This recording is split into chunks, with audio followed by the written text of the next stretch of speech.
Welcome back, guys. In this lecture, we are going to discuss about the introduction of ES6. So up to the last lecture, we have discussed about the JavaScript ES5 version, which was released in 2009. So from now this video onwards, we are going to discuss about ES6.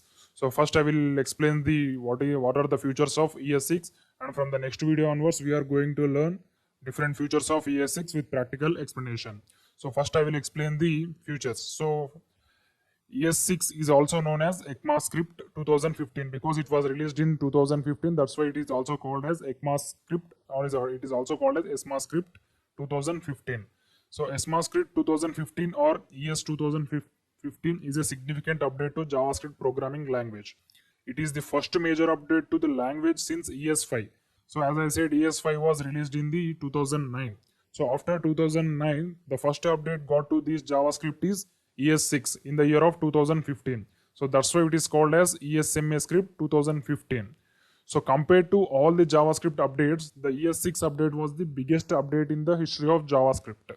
So because it was bankrolled by many features compared to all other updates. So now we will have some brief discussion about the features of the ES6. So when 2000 in 2015 when ES6 was released, it is came with the lots of features. So in that the main features of the ES6 are let keyword, const keyword, maps, arrow functions, spread operator, classes, and for off. So these let keyword and const keyword are used to declare the variables. So in the further videos, we are going to see the differences between var, let, and const. So these maps is a array function. It is used to loop through the array function and the written HTML content. So don't worry about all these features. We will do at least one video for every feature. So these arrow functions is related to the functions in JavaScript. So these spread operators is also related to array, and these classes is related to the object-oriented programming in JavaScript, and this for off is related to the for loops. So it is so ES6 has many features. So but in this tutorial we are going to concentrate on only few features which are used in many large projects, so which decreases our time while developing the complex projects compared to the traditional JavaScript. So if you for all these features there are some alternatives in JavaScript. So but if you use these features, it will reduce the time while developing the projects. So in the next video we are going to discuss about the let keyword, and from the next video onwards we are going to write all our JavaScript programs in the ES6 version only. Thank you. See you in the next class with the let keyword. Welcome back, guys. In the previous lecture, we have discussed about the introduction of ES6, which is also called as ECMA 2015 or 2015. So now in this video, we are going to discuss the first feature of the ES6 version. So that feature is called as let keyword. So to discuss about the let, we have to create a new file with name let.html. So here I will create the HTML tags. So I'm changing the title from document to let keyword. So before 2015, there is only one way to declare a variable in JavaScript. So whenever JavaScript 2015 ES6 version is released, we have three ways of declaring variables. So the first way is var, and the second way is let, and the third way is const. So now we are going to discuss the second way because we have already discussed about the var keyword in the JavaScript basics only. So now first I will tell the what are the disadvantages of var keyword and why should we use the let keyword. So first I will explain the why var keyword is having some disadvantages. So why should we use the let keyword? So first I will open the script tags in the body. So here we are not concentrating and not writing any HTML tags because first we have to learn the basics of this ES6. So here first I will write a function my function parenthesis. In this we have to write the definition. So here in this function I will loop the numbers from 1 to 5. So for all var I equal to 1, I less than or equal to 5, I plus plus. So here I am printing the elements in the console. What happened? So here I will check the output whether it is printing the elements or not, or numbers. I'm opening Google Chrome.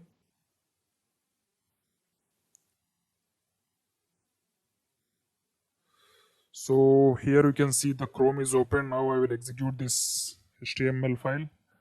Sorry, e slash. So here the file name is let.html. So I'm opening console. So here you can see the elements are not printed. There is something mistake in this. So we will check it. So here we have declared the function, but we have not called this function. That's why the elements are not printed. So I will call this function. So my function. So now the element must be printed on the screen. So here you can see the elements from the numbers from 1 to 5 are printed. So now I will explain the disadvantages of these var keyword. Suppose if you observe here, the var keyword is declared inside the for loop. So in any other programming languages, if we execute this I in outside the for loop, it will raise the error. So now I will execute this I in the JavaScript using the var keyword. So after this for loop, I will print the I. So here I will write the text as the value of I after for loop is, so I am writing I. So now we will see what it is the output. So here you can see the output, the value of I after the for loop is 6. So here if you observe here, we can access these element, var element outside the loop also. So this is not we want. So because in any programming languages, if you declare any variables inside the curly braces, it cannot be accessed outside the curly braces. So if you so in JavaScript, that is not possible using var. So this is the main disadvantage of the var. So because var is a functional scoped. So if in this function you can declare var anywhere, it will be accessed throughout this function. So that's why it is accessing the outside for loop also. So once again I will explain what is the disadvantages of var keyword. So here we have declared the var keyword in the for loop. So if you execute this program in any other programming languages like C, C++, Java, anything, it will raise the error because we are accessing this I variable outside the curly brace, outside the for loop. So it will raise the error like undefined variable in another programming languages. So when it comes to the JavaScript, var is the functional scoped. So here we have declared the var inside the function. So it can be accessed throughout the function. But while developing large projects, it will raise many errors. So that's why we have to avoid using var. So now we will move into the let. So here I am replacing the var keyword with let. So here I have replaced the var key with let. Now I will refresh the page.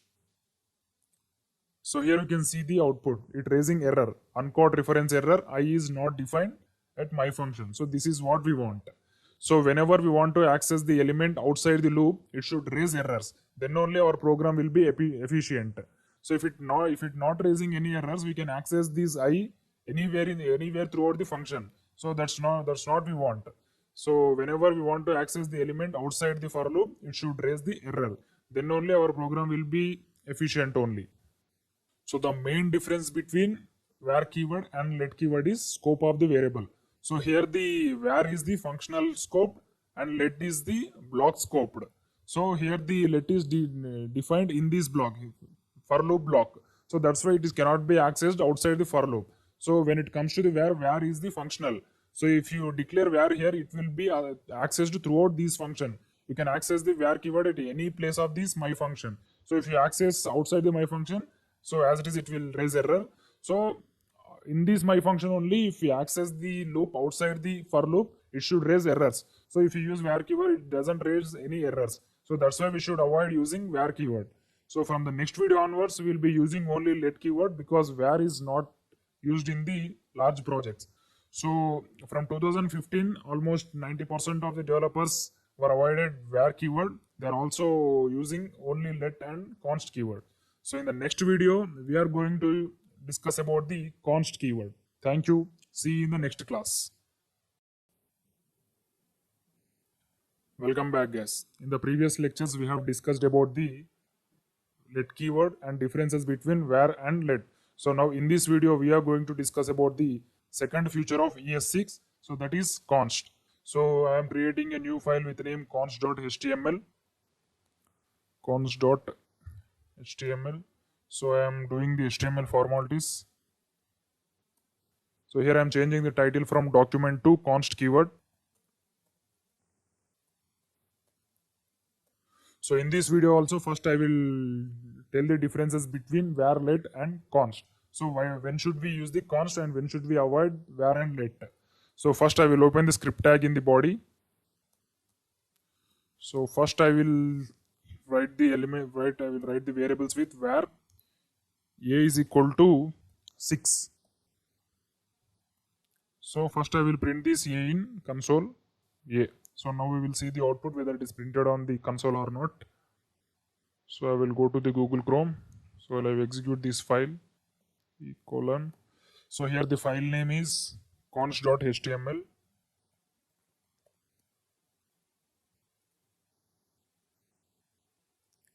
So here you can see the value of a is printed on the console. So now we will change this value from 6 to some other. So I will change the value from a is equal to 6 to 9. So I'm pressing Ctrl S. So here you can see the output is 9. So if you observe here, the var keyword is mutable. So we can change the value once it is declared. So now we will see about the let keyword. So I am changing the replace as let. I replace the var to let. So now we will see the output. So here also the output is same. So now we can understood that let is also mutable. So for var keyword and let keyword, we can change the variable values once we declared. So here we declared a is equal to 6. So in the second line only we are changing the value from 6 to 9.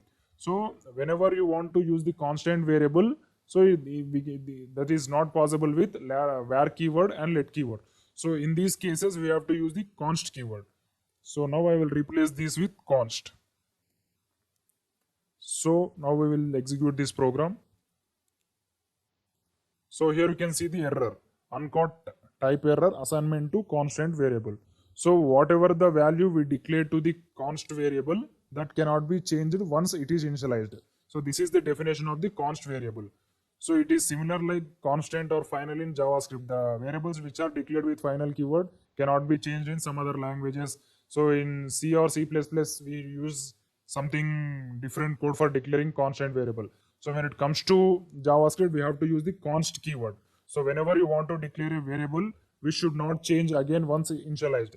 So in that kind of cases, we have to use the const keyword. So it not only work for integers, it also work for the string also. Here I am writing the string as hi. So now I am changing the string from hi to hello. So now also the error will be same. So here you can see the error is same, assignment to constant variable. So whenever we have declared a variable with constant, it cannot be changed after the initialization. So in this scenario, we have to use the const keyword. Thank you. In the next video, we are going to discuss about the arrow functions in ES6. See you in next class. Welcome back, guys. In the previous lecture, we have discussed about the const keyword. Now in this video, we are going to discuss about the third ES6 feature, arrow functions. So for this, I want to create a new file with the name arrow functions. Arrow functions.html.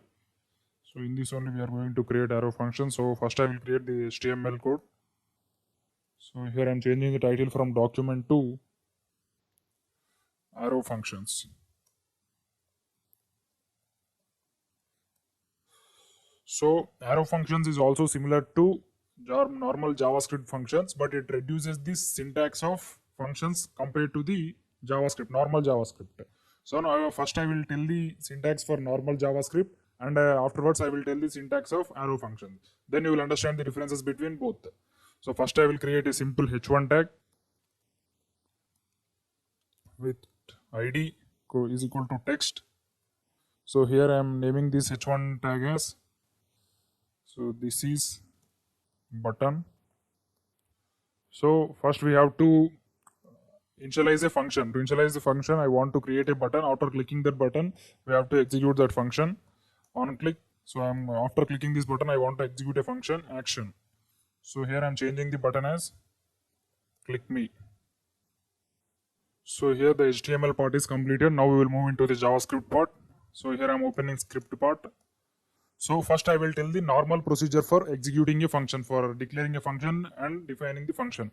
So in normal JavaScript, means traditional JavaScript, we used to write the function like function. After that function keyword, we have to write the function name. Here the function name is action. CTION, action. So in this we have to write the function definition. So after clicking this button, our goal is to change this h1 text to the button is clicked. So I want to change this h1 text to document dot get element by id dot. So here the id name is text. So to change this h1 text, we have to use the inner HTML function. So the text is the button is clicked. So now I will execute this program using Google Chrome. So now I'm opening Google Chrome. So here you can see I'm writing the file path. So here the file name is arrowfunctions.html. Arrowfunctions.html.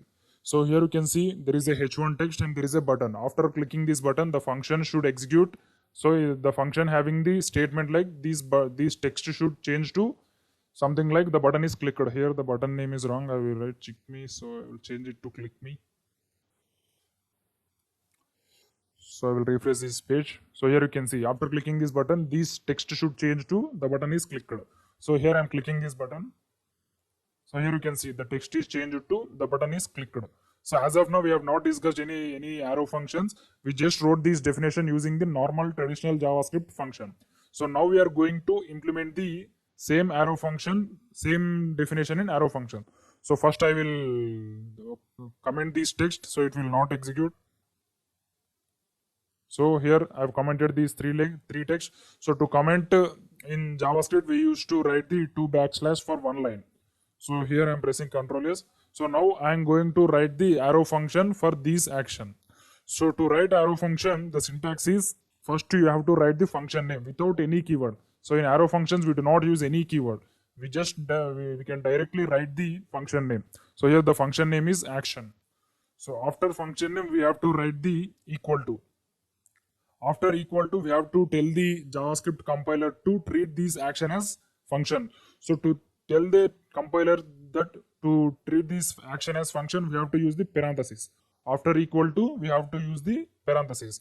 So as of now, action is a function. These these three words indicates that action is a function. So here up to now we have initialized the action functions. So now we want to define this. So to define this function, we have to use the arrow symbol. So this is arrow equal to and this greater than symbol. So this is the arrow symbol. So here we have to write the definition of the function. So whenever you want to write only one statement in the definition, we may not use the curly braces. It is optional. So whenever there are more than one statement in the function definition, we have to use the curly braces. So as of now, we have only one statement. We have to change the h1 text using the id. So as of now, we have only one statement. That's why we should not use the curly braces. So I'm writing the statement document dot get element by id. So here the id name is text dot inner HTML equal to the button is clicked using arrow function. So here you can see there is only one line of code. If you compare the normal traditional JavaScript, there are almost 4 lines. So here there is only one line. So whenever you want to line more than one statement in the function definition, then we need to use the curly braces. So if there is only one statement, its curly braces are not mandatory, it is optional. So now I will execute this program using this action arrow function. So I will refresh the page first. So here you can see the output is this is button and click me. So after clicking this button, this text should change to the button is clicked using arrow function. So now I'm going to click this button.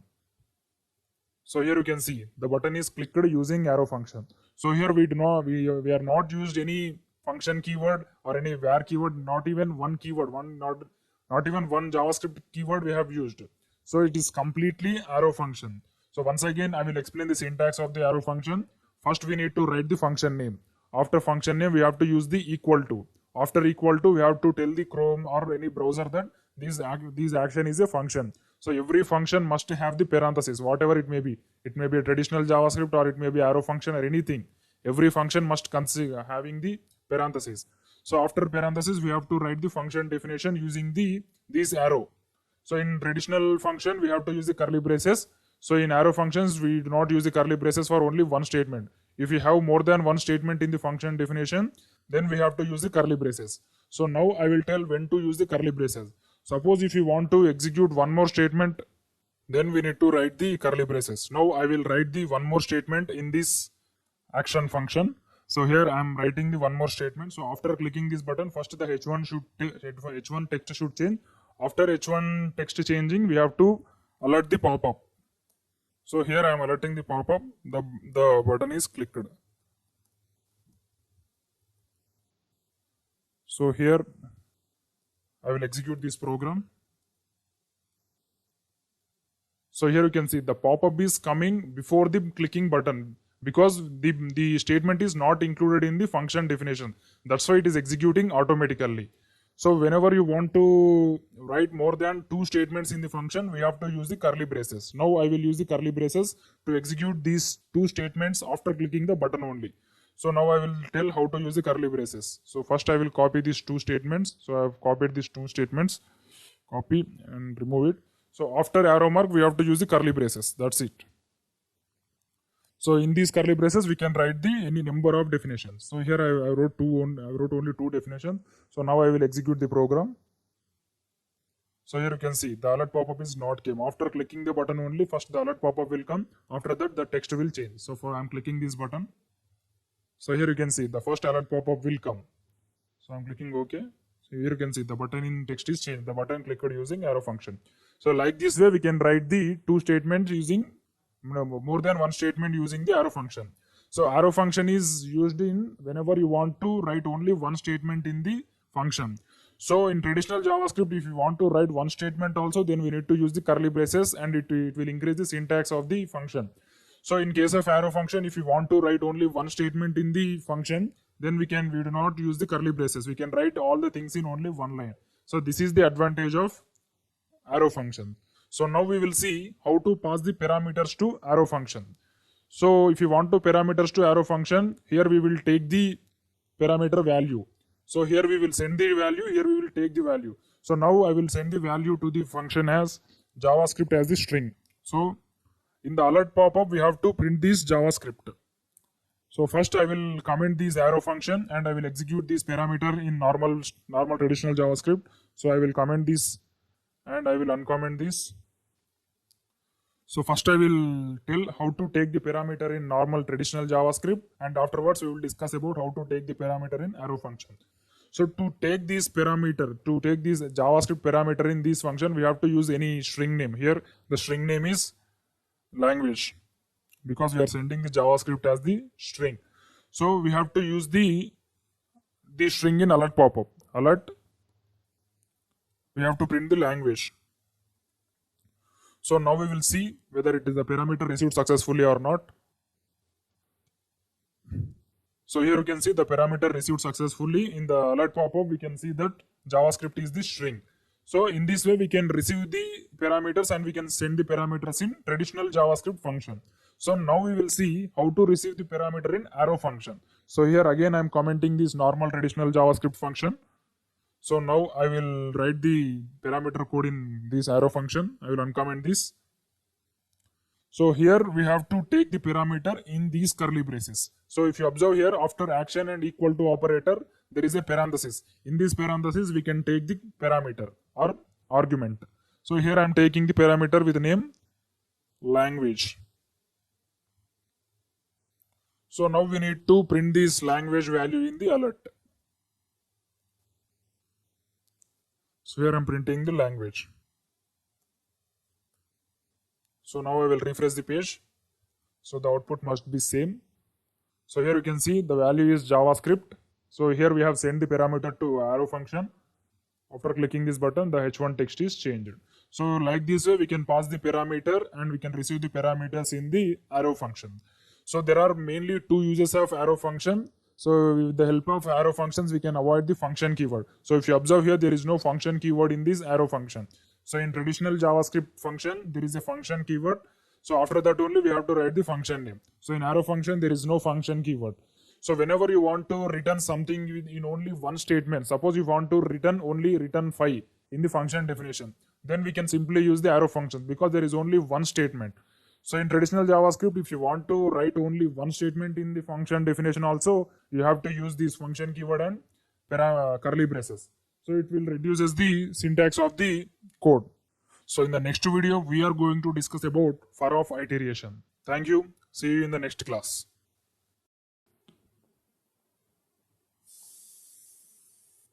Welcome back, guys. In the previous lecture, we have discussed about the arrow functions in ES6. Now, in this video, we are going to see the fourth feature of ES6, that is for of. So, for of is related to the for loop, which is used for the iteration of arrays and strings. So, it is the advanced version of for loop. So, now we are going to see the syntax of first traditional for loop, and we will see the for of loop.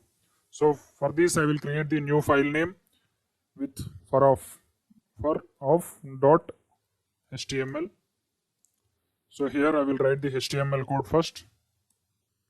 So first we will change this document title from document to for of loop. So as I said, for loop and for of loop both are used for the iteration purpose. So to iterate the elements in a string or to iterate the numbers in a array, so like this purpose we need to use the for loop. So first I will use the traditional for loop.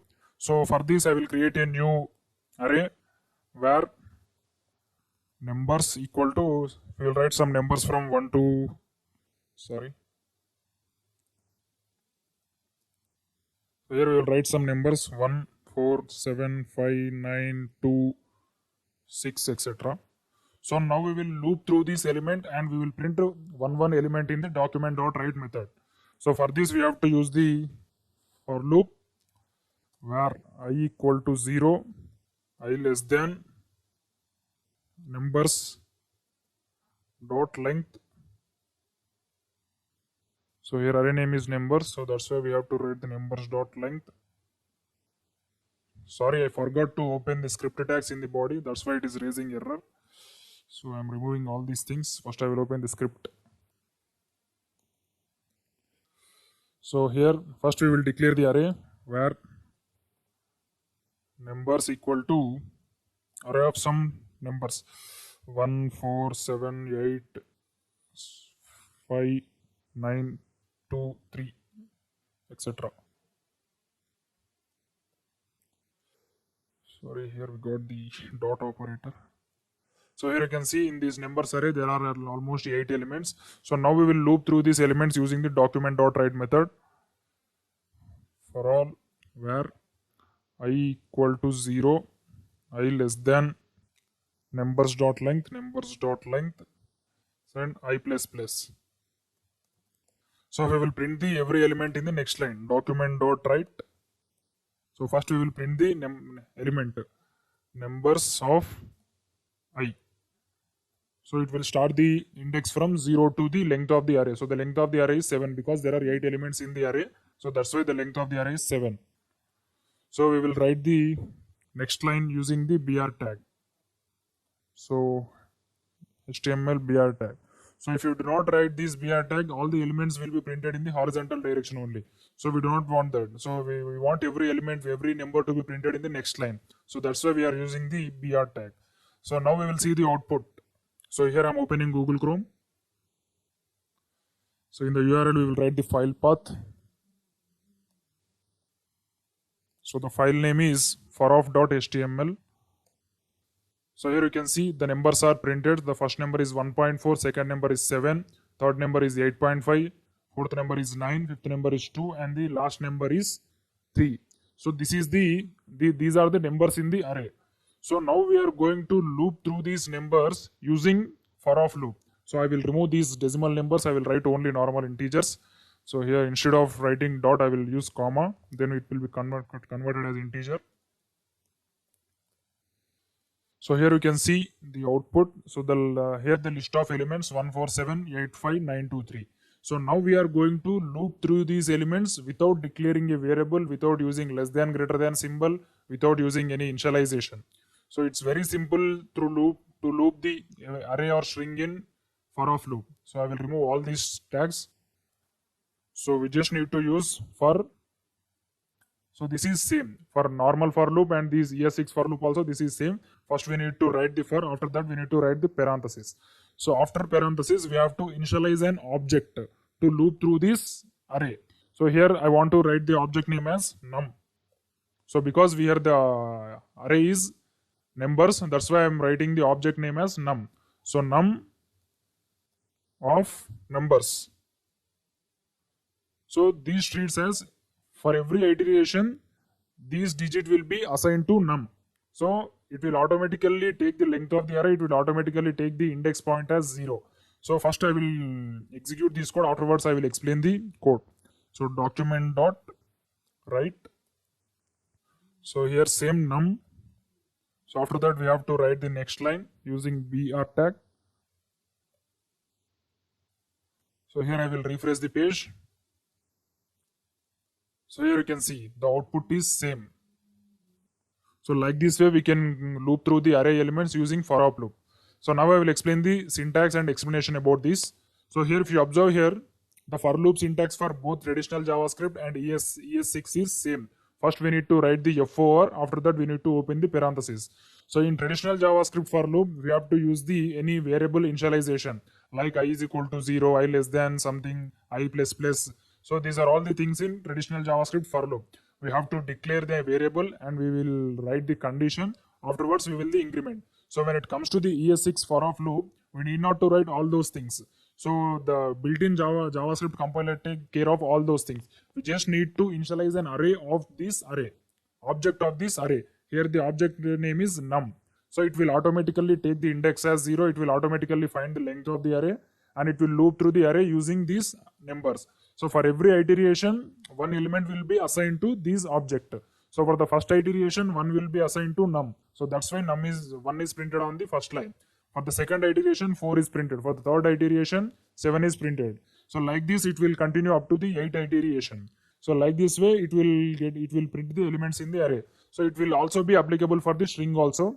So instead of writing numbers, I will write the names. So here I will write the names as some languages names I will write. So here I will write the first language name as Java, and second language name C, third language name C++, fourth language name our language JavaScript, and I will write the fifth language name as Python. So I want to change the object name also because names and num cannot be matched. So I will write the object name as name. So here the names is the array and name is the object. So here also I will change the array name names. So hence the output names will be Java, C, C++, JavaScript in every next line. So every language will be printed in the next line because here we have used the for loop. So here I will change the num to name because we are writing the names. So now I will refresh the page. So here you can see the output, the list of the programming languages using the for of loop. So the first one is Java, second one is C, third one is C++, fourth one is JavaScript, and fifth one is Python. So like this way we can iterate any array or strings or any objects through the for of loop. So whenever you want to work with complex projects, we have to use the for of loop only. Because if you want to use for loop, we have for every time we have to mention the any new variable like I, j, k, like we have to use the initialization. For every iteration, we have to increment and decrement some values. We have to write the condition. So all these things. So when it comes to for loop, we have to use just one object name. That's it. If you observe here, there is only one new thing in JavaScript. ES6 array. ES6 for loop. So here the new thing is we have to write the object name. So for every iteration, the object will be assigned to the element of the array. So it will print the new element using the JavaScript document.write method. So here we are using the br tag. That's why it will print the every document.write method in the next line. So like this way we can use the for loop.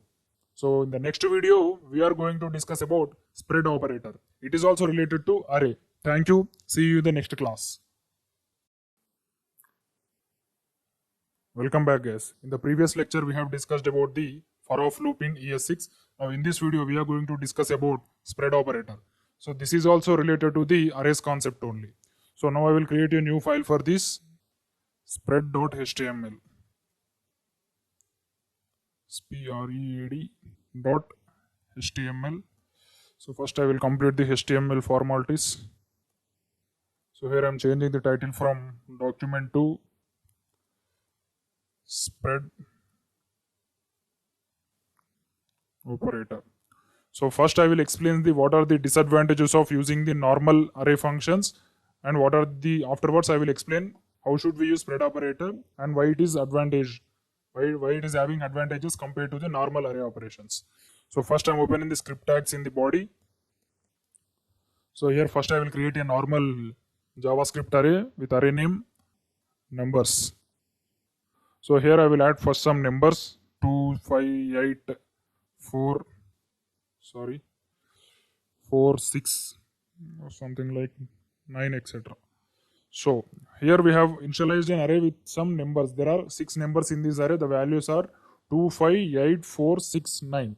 Suppose if you want to add one more number to this array after initialization, we have a method called numbers.push. Numbers.push. So here I am adding the new number as there is no 1 here, so I am adding 1. So first we will see the output. So here I am executing this program. Here the file name is spread.html. So here there is no. So first we have to print this array. That's why it is not writing anything.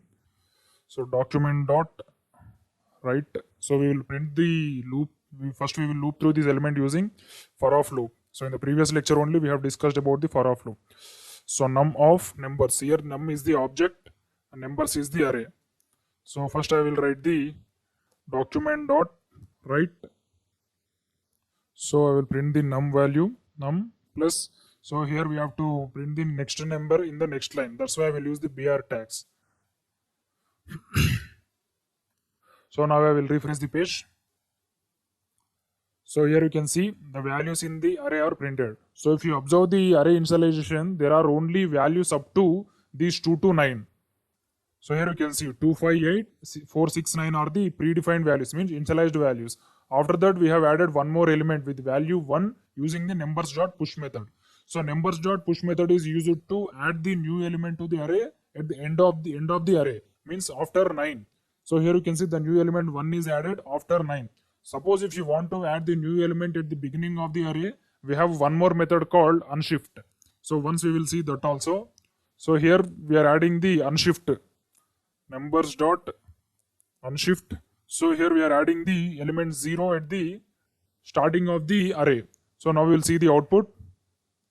So here you can see the 0 is added at first starting of the array and 1 is added at ending of the array. So there are 2 methods for adding elements in the array. So it will increase the complexity right while adding the new elements in the array. So with the help of spread operator, we can remove that complexity. So now I will show how to use this spread operator. So with the help of spread operator, we can add the elements at the top of the index and at the end of the array with using one method only. So now I will show. First I will remove these 2 things, push method and unshift method. So here first I will add the element at the end of the array using the spread operator. We just need to reinitialize the array with numbers equal to, first we have to use the array symbol. So in the array symbol only we have to use the spread operator. So suppose if you want to add the new element at the end of the array, we have to use first 3 dots. So after 3 dots we have to use the normal array value, normal array name. Here the array name is numbers. So in these numbers only we have to add the end of the element. We have to add the new element at the end of this numbers array. So I am writing the new element as 1. So these statements indicates that. So here we are changing the numbers array value. That's why I am reinitializing the value. Numbers is equal to. So first we have to write the values which are there in the before adding the new element. So the values which are before the element we get using by 3 dots numbers. So this indicates that the values before we added the new element. So here the 1 is added to these numbers array. So now we will see the output. So here you can see the 1 is added at end of the array. So like this way we can add the new element to the array using the spread operator. So now we will see how to add the new element at starting of the array. As of now we have seen how to add the new element at end of the array using the spread operator. So now I will see at the start of the array. So to add the new element in the start of the array, it's very simple. We have to remove this element from the comma and we have to write the number at starting of this this array.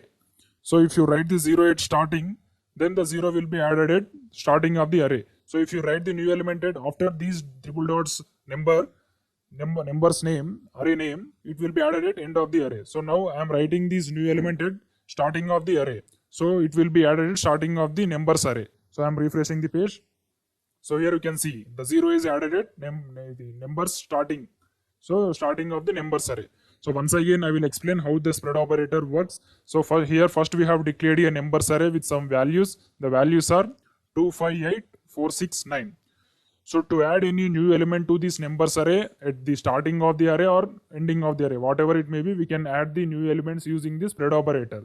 So to use the spread operator, first we need to reinitialize this array because we are manipulating this array. So whenever you want to manipulate any variable, we have to use the equal to operator.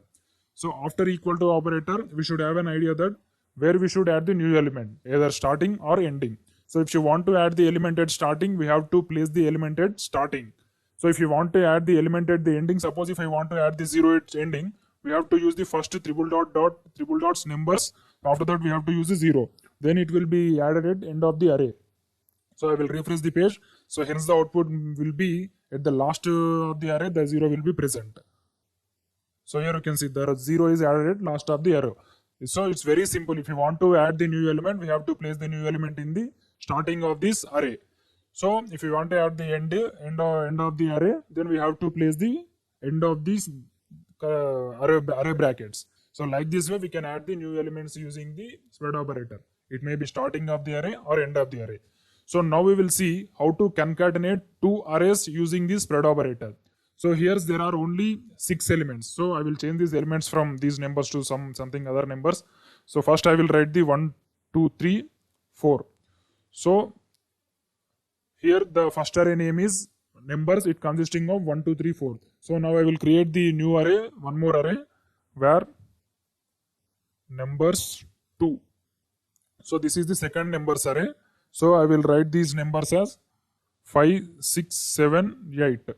So first we will print these numbers array, then we will print these numbers 2 array. After that we will print the concatenation of both arrays. So here first I want to print the numbers array. So here first we will print the numbers array. So here you can see there are only 4 elements in the numbers array. So now we will print the numbers 2 array. So if you want to print the numbers 2 array, we just need to replace these numbers with numbers 2 in the for of loop. So now we will see the output. So the output must be element 5 to 8. So here we can see 5, 6, 7, 8. So now I want the output 1 to 8 elements. Means we have to concatenate. We have to add both the arrays. To add both the arrays, we need to create a new variable.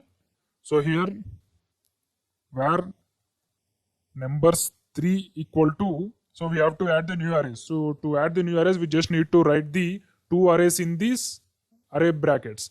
So we just need to write the first array. So first array name is number. We have to write every array in the spread operator using 3 dots only. So we want to add the numbers 2 array, this numbers array. So I will write the numbers 2 array. So these statements execute like means, sorry, here I forgot to add the 3 dots. So this is the format of adding concatenating 2 strings. So this is the first array. After to this first array, we are adding the second array. So now we will see the output whether these 2 arrays are added successfully or not. So here I am refreshing. So first we need to change. We have to loop through this numbers 3 array because we are concatenating this numbers array, numbers 2 array using the numbers 3 array. We are storing this 2 array concatenation in the numbers 3. So that's why I will loop through this number 3 array. So now I will refresh the page. So here you can see the output 1 to 8 elements. So the numbers are added. So like this way we can add the two arrays using array spread operator in the JavaScript. Suppose if you want to find the length of the numbers 3 array, we can simply write the length of the array after for loop document dot write numbers 3 dot length length. So the length must be 4 because in the first array there are 4 elements. In the second array there are 4 elements. So there are 8 elements in the number 3 array because we are concatenating the both first array and second array using the third array. So the third array is the combination of both second array, first array and second array. So hence these output must be the length of the array is 7. So I will write the text also. So the length of the third array is, so we will see the output. What is the length of the third array? So here you can see the length of the third array is 8. So like this way we can get the length of the array. So once again I will explain what are the disadvantages of using normal array and why we should use spread operator. So whenever you want to add new element to the normal array functions, we have to use the two function. So suppose if you want to add the new element at end of the array, we have to use the push method. If you want to add the element at starting of the array, we have to use the unshift method. So to add the element, we have to use the two methods in two different scenarios. So it is very difficult to do programming like that. So to solve that type of problems in the ES6 version, they have introduced a new operator called spread operator. So by using spread operator, we can add the new element to the array at the starting of the array, at the end of the array using only one single line. So like it will solve the problem of using two methods for adding at the element end of the array and starting of the array. So it will also came with one more functionality like array concatenation. We can add the two arrays using the spread operator. We just need to place the two arrays in the array brackets. So whatever the operations you have to perform using the spread operator, we have to keep in two things in mind. The first one is 3 dots. So the 3 dots indicate spread operator. Spread operator is indicated by 3 dots. Whenever you see these 3 dots, that array may be spread operator. So whenever you want to perform operations with these 3 dots, we have to write the operation in the array brackets only. So without writing array brackets, it will raise the error. So thank you. See you in the next class. Welcome back, guys. In the previous lecture, we have discussed about the default parameters in ES6. So now in this video, we are going to learn how to search an element in array using the ES6 functions. So in ES6, they have introduced a special function called index of. So with that function, we can find any element in the array very easily. So now I will create a new function with the name index of dot HTML. So this is also one of the feature of ES6. So here I will create the HTML snippet. So in this video, we are going to do the HTML content as well as JavaScript content. So here I am changing the title from index of. So here we are going to add some HTML content. So first I will create the simple h1 tag with this is for array variables. This h1 tag will display the numbers in array. So id is equal to numbers. So after that we have to write any input value.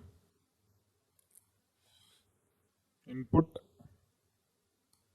id is equal to search. So afterwards I will explain what are these elements. So after that we have to write the button id equal to find. So we have to write the find. So now we will see the output of this HTML content. So here I am writing the file name, file path. So here the file name is, so what is the file name? Index of .html. Index of .html. So here you can see this is the input field and this is the find method. So now I will explain what project or what program we are going to build. So in the HTML content, I will write simply some numbers 1, 3, 5, 8, 9, 0, etc. So for every HTML element, I will use the BR tag. So it will be added at one of the bottom of the other.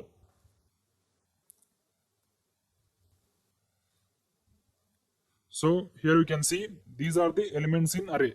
Suppose I want to write these 6 in this input field. So if I click on the find button, it should show the message whether the 6 is present in this array or not.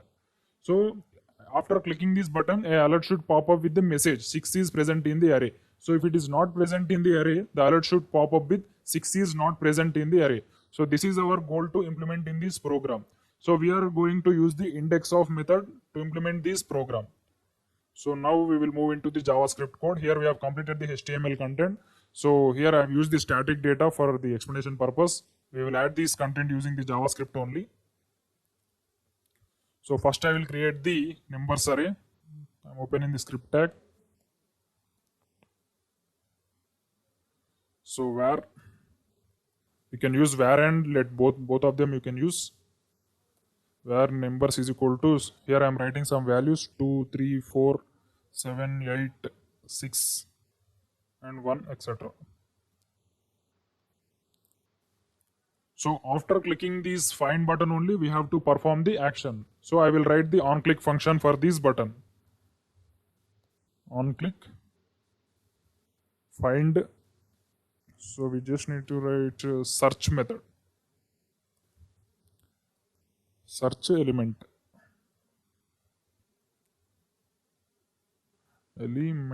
So this is the function we need to write the code. So here I am writing the function search element. So after clicking this button only, the alert should pop up with the message whether the element is present in the array or not. So after clicking this button, we have to take this input value. So with the help of input value only, we have to search the element in the array. So first we need to write the input value in some variable. So var input value equal to, so we have to take that element, document dot get element by id. So here the id name is search. So here the input value id name is search, SEARCH. So to take the input value from any input field, we have to write the value after this. So it's not necessary for any h1 tags or something like. So whenever you want to take input value from the input fields, then we have to use the dot value after the document dot get element by id. So whatever the text, whatever the number we have entered in the input value, that will be stored in this variable with the name input value. So now we want to search the array. So in traditional JavaScript or any programming languages, we use for loops or while loops to search any element in the array. So we use the method like for I is equal to 0, I less than array dot length I plus plus. So you need to compare this input value throughout the loop with the help of index number. So with the help of ES6, that problem was solved. We can simply find the index we can simply find whether the element is present in the array or not by using only one statement. So that is find an index of statement. So here I am writing the var result is equal to array name. Here the array name is numbers dot, the function name is index of. Here we have to write the what value you are going to find. So here we are going to find this input value. We are going to check whether this input value is present in this array or not. So here I am going to find the numbers dot index of input value. So these will give the output as index number. Suppose if the element is present in the array, then it will give the index number to this result. Suppose if the element is not present in the array, it will give the result as -1. So suppose if we enter the input value as 4, so it will give the result as 2, because here the 4 is present at the index of 2, 0, 1, 2. So suppose if you give any number like 12, so here the 12 is not present, so it will give the result as -1. So after checking this result, we have to check whether the result came with -1 value or any other value. So now I am going to check through the result using if condition. So if result equal to -1, Then we have to write alert the number. The number. So here the number value is input value. So here I'm concatenating the strings. That's why I'm using plus. Is not present in the array. Is not present in the array. So this is in the case of if result is equal to -1. So if result is not equal to -1, then the element is present in that result. So else part. Else we have to give the message in the alert like the element is present in the array. Sorry, I will leave the number. The number. So the number is stored in input value. Input value is present in the array. Is present in the array. So here we go. Our program is completed. Now we will execute this program whether it is working properly or not. So I'm opening Google Chrome. So first I will refresh the page. So here we have to print the array elements in the h1 tag. So that's why I will use, we will access the h1 tag and we will print the array elements in that h1 tag. So first the var. So we will use direct method document dot. Document dot get element by id. So here the id is numbers because the h1 id is numbers. If you observe here, the h1 id is numbers. Numbers dot we have to print these all numbers in the h1. That's why we need to write the inner HTML equal to numbers. Now we will see the output. So here you can see these are the array elements present in this array. So now I am going to find the 7, whether the 7 is present in the array or not. So you can see the 7 is present in the array. So if I write 7 and press the find button, the alert should pop up with a message like the 7 is present in the array. So here I'm going to write this 7. I'm going to click this button find. So here you can see the present is the number 7 is not present in the array. So there is something mistake. We will go to the Visual Studio Code and find the mistake. So we will see the code from top to bottom. Here the var input value is equal to document dot get element by id, var result is equal to index. So here the total code is correct. What is the mistake we did? So here I forgot to typecast this input value from string to number, because whatever the text we are taking from the input, that text will be treated as string in JavaScript. So here we are comparing the inputs with strings. So that's why it's giving the error. Means it's not finding the element in that. So first we will convert these input value from string to number, because in this array there are numbers, not strings. So that's why we have to compare the number with number only. So first we will convert this input value from string to number. Input value is equal to number of input value.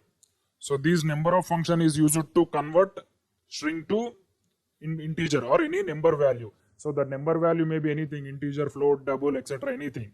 So now we will see the output. So now I will refresh the page. So now also I will give the same number 7. So here you can see the 7 is present in the array. So here the output is correct. Now we will find another element 4. Here you can see the number 4 is present in the array. So now we will give the number which is not present in the array. So I will give the number as 10. So here you can see the 10 is not present in the array. Now I will click on the find button. So here you can see the output. The number 10 is not present in the array. So like this way we can do the search operation using array in just one line. So if you do the same operation in normal traditional JavaScript code, it will take around 7 to 8 lines. Here we have this finding code in just one line, numbers.index.input value.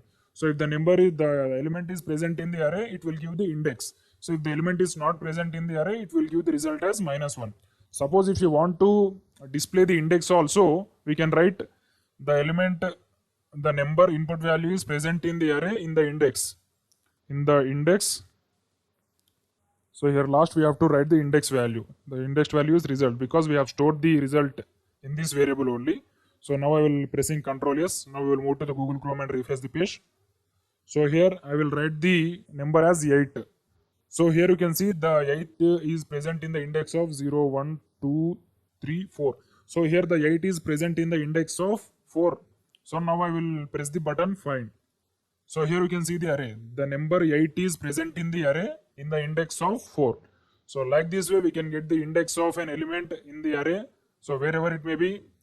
So like this way we can find the elements in the array. So not only array, these index of method is also used in the strings also. So now I will explain how to use this method in the string. So here I am changing this. I will just replace as the text. I will not write the code once again. So here I will replace as the text like var number instead of names. So here names is equal to, so I will write React Angular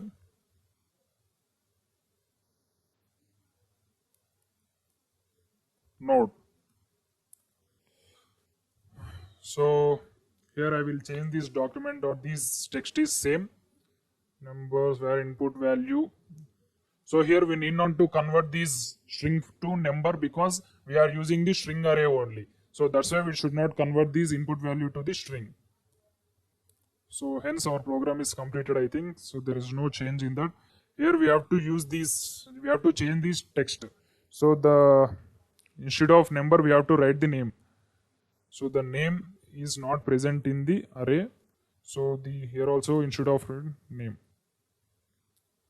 So here we have to replace the numbers with names. Document dot, yes, the program is completed. Now I will see the output. So there is something mistake. Object HTML heading element. So here we have not changed these numbers to names. That's why it is raising error. Names. So wherever the numbers is present, we need to change that numbers to names because we have changed the array from array of elements to array of strings. That's why we have to change the numbers to names. So we should not see the numbers in this content. We should see only names. So once again, I will refresh the page. So here you can see there are 3 names in this React Angular node. So now I will find React, whether it is present in the or not, whether it is present in the array or not. So I will pressing the find button. So here you can see the name React is present in the array in the index of 0. So if you observe here, the React is present in the array. So that's why it is giving the message that React is present in the array. So now I will find the index of node. So I'm clicking find button. So here you can see the name node is present in the array in the index of 2. So now we will write the name which is not present in the array. So here the Vue.js is not present in the array. So I'm clicking the find button. So here you can see the Vue is not present in the array. So here because there is no element like Vue in this array. So like this way we can find the elements in the array, we can find the index, we can search the elements in the array using the only one function. So that function is called index of. This is the future of ES6. Thank you. See you in the next class.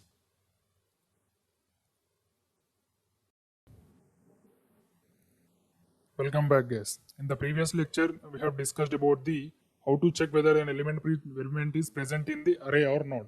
So now in this video, we are going to see how to filter the array in using ES6 functions. So for this, I have to create a new file with the name arrayfilter.html. So here I will write the HTML code first.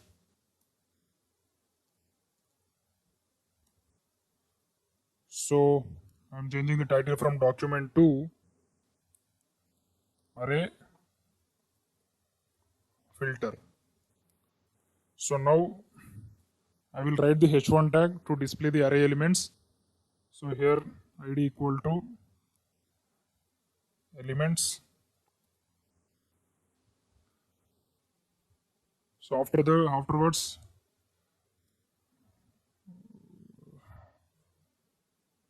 We will move into JavaScript. Sorry.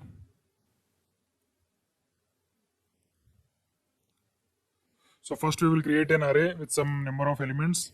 So here the array name is numbers equal to, so give some numbers 3, 6, 9, 5, 7, 2. So now we will assign these elements to this h1 tag. So we can assign using the jQuery, or we can also assign using the JavaScript. So here we will use the only traditional JavaScript. So document dot get element by ID. So here the ID name is elements.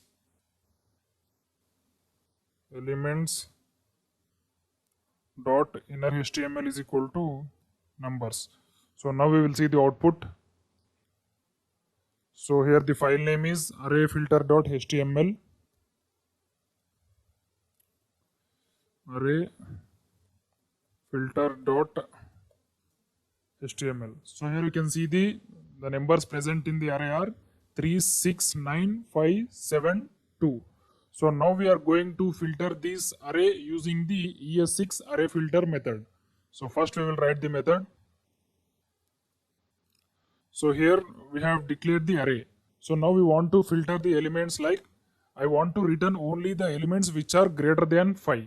Means here there are the elements which are greater than 5 are only 2 elements, not 2, there are 3 elements, 6, 7, 9. So now I want to print the elements in the screen which are only greater than the 9.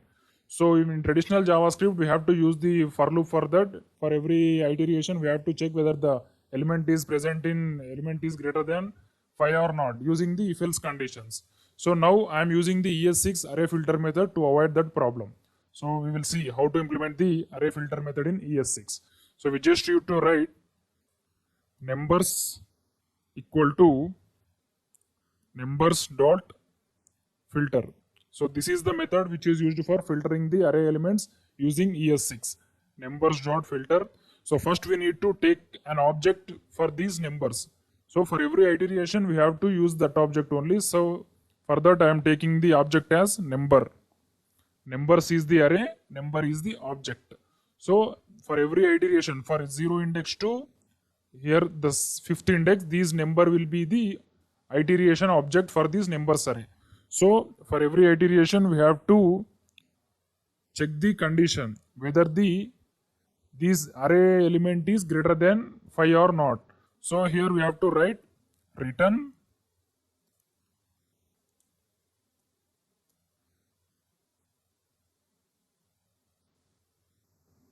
number. Yes, because number is the object, return number greater than 5. So this is the condition. So we are writing the condition, but we are not using the any if statement or else statement. We simply returning the elements which are greater than 5. So the meaning of these statements is, so we are filtering the numbers array which are greater than 5. So this is the meaning of this statement. So now we will move into the Google Chrome to check the output whether it is correct or not. So I am opening Google Chrome. So once again I will write the file path here. So here the file name is arrayfilter.html. So here you can see it returned only the elements which are greater than 5. So if you array the initialization of the array, there are 6 elements which are some elements are below 5. So we have filtered the elements using this numbers.filter method. So in one line, with the help of one line only, we have filtered this method. So if you write the traditional JavaScript, means up to ES5, we have to write at least 3-4 lines for this code. We have to use the for loop, we have to use the if condition. For every iteration, we have to check whether the number is greater than 5 or not. So to avoid these kind of problems, in ES6 function, in ES6 version, they have introduced a new method called filter method, which takes the object as parameter of this array, and it will return the elements used based on the condition. So like this way we can filter the numbers array. Now we will see the strings array. So I will remove all this code. So once we will check the different conditions. So here we have only checked the condition which are greater than 5. Now we will see the less than 5. So it should return the elements which are less than 5. So if you observe these array, the elements which are less than 5 means 3, 2, etc. Only 3 and 2. So now we will see the output. So here you can see the output. There are only 3 elements which are less than the array. So like this way we can use the filter method for numbers. So now we will see how to use the filter method for string arrays. So I will remove all this code. So here I will write the names. So every time we're using the names and numbers for arrays only. So it's I have to be habituated to do like this. So here I am writing some different names here. So every time we are only writing the programming languages and frameworks, I think you are getting bored of this. So now we will change this some topic. So here I am writing the players names, sports player names. First I will write the cricket player name, Sachin. So next I will move into the football player name, Ronaldo.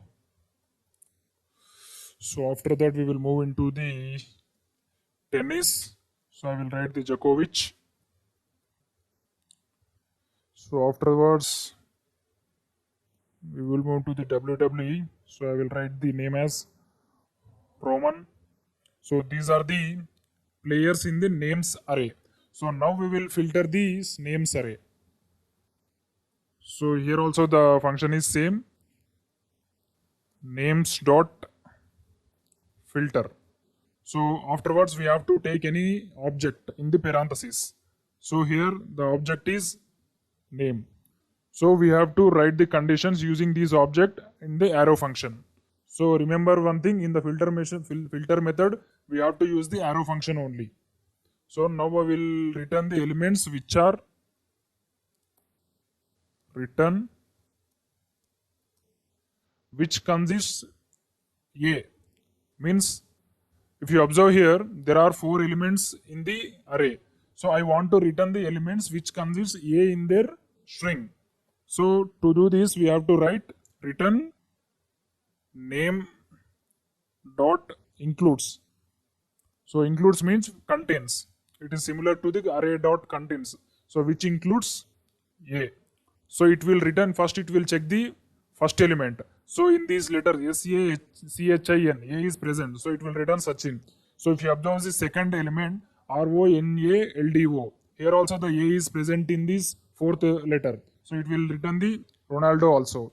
So here Djokovic, it will return the Djokovic also because A is present in this. So if you see Roman, here also the A is present in this. So it will return all the elements. So now we will see whether it is returning all the elements or not. So we want to return in the H1 document dot get element by ID. So here the ID is text dot inner HTML equal to names. So now we will see the output. So here I am refreshing the page. So there is something error. So we will see the error what is. So here you can see cannot set property inner HTML of null. So there is something mistake in this inner HTML. So here the text ID is elements. So by mistake I have given the text ID as only text. So here the H1 ID is elements. So that's why it is raising error. So now we will refresh the page. So here you can see it returned all the values because in every value A is present. Here the A is present, here also the A is present, here also A is present, here also A is present. So now we will change the letter. So I will change the letter as E. So if you observe here, there is no E in every element. So in Sachin there is no E, in Ronaldo there is no E, in Djokovic there is no E. So in Roman also there is no E. So we want to use another element which are present in only 2 elements. So if you observe here, D is present in only Ronaldo. So I will write the D as include. So it will return the elements which are present D. So now I will refresh the page. It should return only Ronaldo. Then only our output will be correct. So I am refreshing the page. So here you can see it's returning all the elements. There is something mistake.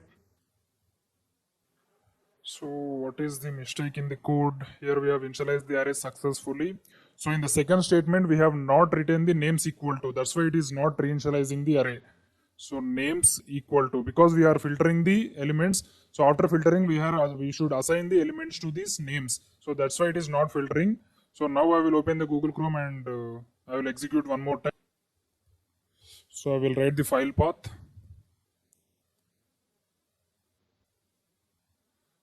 Array filter. So here is the function. So here you can see the output Ronaldo, because D is present in only Ronaldo. So that's why it is returning only element Ronaldo. So suppose if you want to return the element which consisting of J, it will return only Djokovic, because in other the element there is no J letter present. So here I will change the D to J. So it will return the elements which consist of J. Here there are in the out of 4 elements, so only Djokovic contains J. So now I will refresh the page. So here you can see Djokovic. So like this way we can filter the elements. So we can also include the 2 letters also. Suppose I want to return the element which consisting of SA continuously, means consecutively. So if you observe here, the SA is consecutively present in only one element. So this is Sachin. In this Sachin only SA is present. So if you observe the second element, there is no S and there is no SA. So if you observe third element also, there is no SA. Fourth element also, there is no SA. So in the only first element only, there are only consecutive SA. So now I will refresh this page. So here you can see the output Sachin. So like this way we can use the array filter method for both numbers array and string array. So in the next video we are going to do a project by using all these ES6 features. So that project is known as COVID statistics. Thank you. See you in the next class. Welcome back, guys. In the previous lecture we have discussed about the spread operator in ES6. Now in this video we are going to discuss about default parameters. So it is related to the functions concept. So here I am going to create a new file with name default def hyphen parameters. So I'm using hyphen because the default parameter name is very lengthy. res.html. So here I will create the HTML snippet first. So here I'm changing the title from document to default parameters. Default parameter. So this is also one of the feature of ES6, which is also called ECMA 2015. So here I will open the script tags in the body. So whenever we are learning about the features, we are not going to do any HTML syntaxes because it takes very lengthy time. So that's why first I will explain this in just command line or text format. So afterwards, after learning the concept thoroughly, we'll make the projects in HTML. So first I will explain this topic in using the script tags only. So here, first I will create a function. So the function name is my function. So here I am writing the definition document.write. So here the default parameter concepts deals with the function parameter. Suppose I want to send one parameter to this function. So first I will call this function my function. So to this my function I will send one parameter with an integer value 6.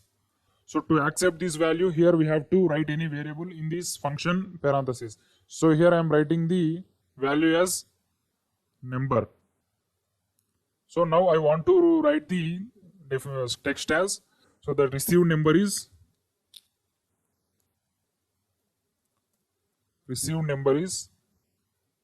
number. So now we will see the output. So here the title is, the program name is default parameters def. So this is the title, def parameter. So here you can see the output. The received number is 6 because we have sent the 6 value to this function. So here the receiving value is stored in the variable number. Suppose if you are not sending any variable but we are receiving some value in the function, hence we will see the output what kind of error it is raising. See here I am not sending any variable, any parameter value to this function. So now I will press Ctrl S now and we will move to the Google Chrome and check what the error it is raising. So here you can see it is undefined. So if you go to the console and see the error, So there is something error like, so here there is no error in console, but it is printing undefined in this HTML area. So to avoid these kind of problems, in the ES6 version, JavaScript came with a new feature called default parameters. So suppose if you are receiving parameter in the function definition, but if you are not sending any parameters while calling the function, we have to use the default parameter. Suppose if you write equal to something, these eight value will be assigned to this number. So when you send the value to this function, at that time the sended value will be attached to this number. So first I will execute this program. So now we will see the output. So here you can see the received number is 8. So if you observe here clearly, we have not sent any variable to this function. We just used it defaultly. Suppose if you want to send any variable, so here I am sending the variable as 6 with value 6. So here the output is 6. Here you can see. So it avoids the errors whenever you do not send the parameter. So once again I will explain what is the use of default parameter. So here if you observe, there is a function with name myFunction, and it receives a value with variable name number. So whenever we are calling this function, we should send a value. So then only the syntax will be correct. So if you do not send any value, this number value will be undefined. So in normal traditional JavaScript function. So if you use default parameter instead of traditional JavaScript parameter, it will do not raise any error and it will do not print the undefined value. So whenever you do not send any value, it will print the default value. So when you send the parameter, then it will print the parameter value. So now we will do some addition program using this default parameter. So I am removing all this content. So now we will do a addition program to understand better. So here the function is function add. So first of all, I will create two variables, var a comma b. So in this addition program, we want to add this a and b. So to receive the parameters, I will write the two things in the function a and b. So here we have to return the value. Means we are printing the value in document.write. The addition of, so I will write the concatenation plus a. So I will write one more concatenation symbols, a and plus b is. So to add these two numbers, we have to use the parenthesis a plus b. So this is the value of a plus b. So now I will call this function using some values. So here I will call this function add 6, 9. So now I will see the output. So here you can see the addition of 6 and 9 is 15. So as of now it's good. So now I will remove the parameters from the calling function. So here I am removing the parameters, means values. So now we will see the output. So here you can see the addition of undefined and undefined is NaN. So it's raising an error. So to avoid this kind of problem, we have to use the default parameters. So to use default parameters, you first need to initialize the function parameters with any value. So here I am initializing the a value with 2 and b value with 3. So whenever you do not send any data using the calling function, so these 2 and 4 will be assigned to a and b. So it will do not raise any error. Now we will see the output. So here you can see the addition of 2 and 4 is 6. So when you send data, the values will be assigned to a and b. So when you do not send any data, the default values like 2 and 4 will be assigned to a and b. So now I will send the data. So 6 comma 8. So here there are default values, even though we are sending some attached values like 6 and 8. So now the output must be the addition of 6 and 8 is 14 because we are sending the values using the calling function. So now we will see the output. So here you can see the addition of 6 and 8 is 14. So like this way we can use the default parameters. So sometimes we forgot to add parameters in the calling function. So that time we have to use the default parameter. So if you forgot the adding parameters in the calling function also, it will do not raise any error and it will do not print undefined values. So it will take the default values and it will execute the program with that values only. So this is the use of default parameter. Thank you. See you in the next class.